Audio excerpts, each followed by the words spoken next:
high, planted at the same time as those that are away from the oak tree that are this high.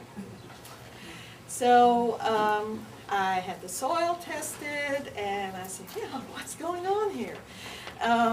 Do we need to maybe go back and rethink this, you know? And so I had soil tested, it came back exactly the same as the rest of the soil in the orchard. So then I began to think about doing a biological analysis of the soil, not just the regular analysis where you send it off to A&L Plains or Texas A&M. And so I consulted Elaine Ingham, and she suggested a laboratory, so we sent it to the lab, and they did an analysis, and guess what they found in the soil? Mycorrhizae. And that was the only difference between the trees.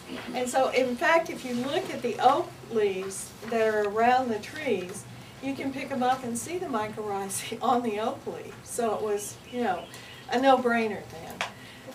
What is mycorrhizae? Mycorrhizae is a type of fungi that attaches to the roots, and you can buy it in jars. I'm sure that they carry it here at Shades of Green. And what it does is it literally attaches to the roots, and apparently oak trees over the centuries, because I have these 100 to 200 to 300-year-old oak trees, will naturally form mycorrhizae. And so apparently it's the same member of the truffle family. And so we don't grow truffles here, but we grow mycorrhizae, which is very beneficial to other plants. So we have begun, when we plant the trees, to throw in a handful of mycorrhizae. It has made a huge difference. Now we're only 6 months into the experiment, but even the older trees in the orchard, we dug a little hole and inoculated them with mycorrhizae. And those trees are looking like the trees under the oak tree. So it's pretty amazing.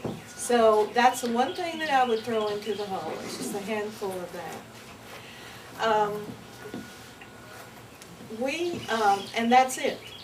We have watered in with either Super Thrive or a mix of Super Thrive and fish emulsion and seaweed. And so we do, when we plant, we do that because both the Super Thrive and the seaweed do help the roots get going.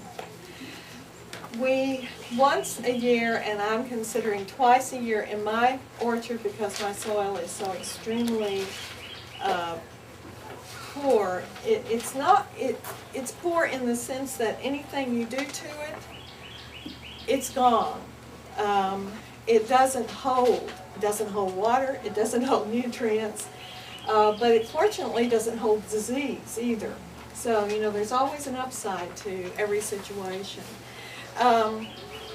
So what we do now is we top dress with Medina Granular Top Dressing, and we use ½ a pound per tree. And it's a mixture of chicken litter and other things. And chicken litter is an excellent fertilizer for an olive tree. It has a chemical in it called putrescine, which promotes fruiting. Didn't work this year, but it does usually work very well.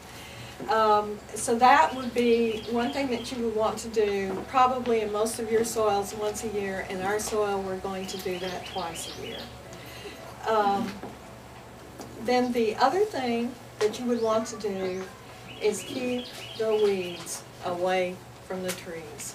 For the first 4 years, you have to do that. If you look at your roots, you can see they don't like to compete with other trees. Yes, with other mulching around the tree to keep the weeds away. It probably works okay. Please don't get the mulch too close to the tree or you'll be burying it. In my particular soil, I have not found that to be a satisfactory answer because we have coastal, and I don't know how many of you have to deal with coastal. But after pulling it one day for hours on end in the heat, I looked at one of the gals that works for me and I said, you know, I'm going to be very good in this life because I am quite certain that in the next life there is a room in hell where you pull coastal for eternity. So, it's very, very hard to deal with. It'll come through the mulch. In fact, it's so happy that you put the mulch down there. So that's a solution, but mainly you just need to get out and pull the... How far around? About 3 feet. Yes. I noticed on our last trip to Spain that the olive orchards there, nothing, it was just bare ground, Yeah, dirt. yeah. I'm sure that Monsanto is really pleased with what they do. They use weed killer, wholesale. Did you have a question? Oh, well, I'm not sure what's coastal. Is that a environment? I'll tell you a story. When I first bought the place, I had the fellow from the Department of Agriculture showing me around, and he said, "Ooh, you've got really good horse quality coastal here." And I was so embarrassed because, you know, I'm the owner, I should know these things. Oh, yeah. Finally, in a little bit, I looked and I said, "What's coastal?" And so he had to show me what coastal looks like. Because on the ranches I had grown up, as far as I knew, coastal wasn't a big problem. In fact, we had more rocks than anything.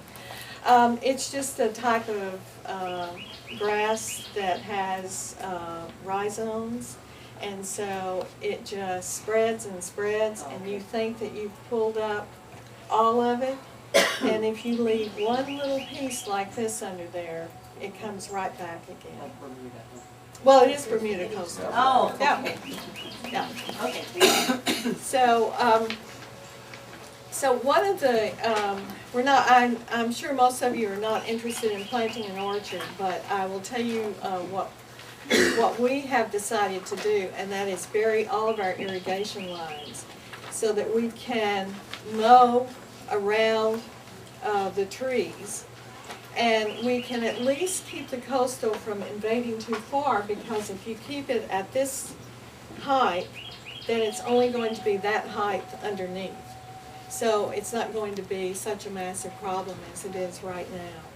In the meantime, we have a local peanut farmer that shares 2 of his workers with us, and they're out there pulling it up because we are growing organically.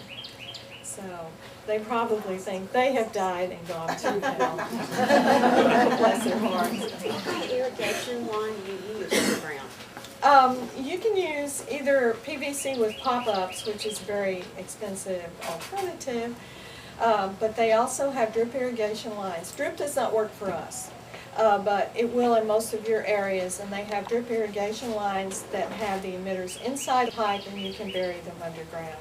And it's very well known now. If you go to Longhorn or AMC or any of those places, they'll know what you're talking about. Do you expand your drip irrigation when your tree gets more mature like this and the root system grows yeah, up? that's the other thing. Then you're probably going to have to put another, it would be better to have 2 lines in the same area so that it will expand. But in that case, you may have to pull it up and then circle the tree with it.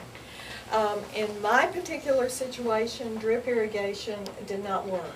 And it took me a few years to catch on to that. I felt pretty stupid once I had thought about it. In sandy soil, if any of you are growing in sandy soil, you take the water out of the aquifer with drip irrigation, and it forms a tunnel with the emitter and goes straight back to the aquifer. It does not spread in the least. So in our case, the only people benefiting from this was CPS. And we were, when we finally got up to one summer when it was so dry and we didn't have the rain to supplement, we were up to 96 gallons of water per tree, per week. And I said, wait a minute, something is very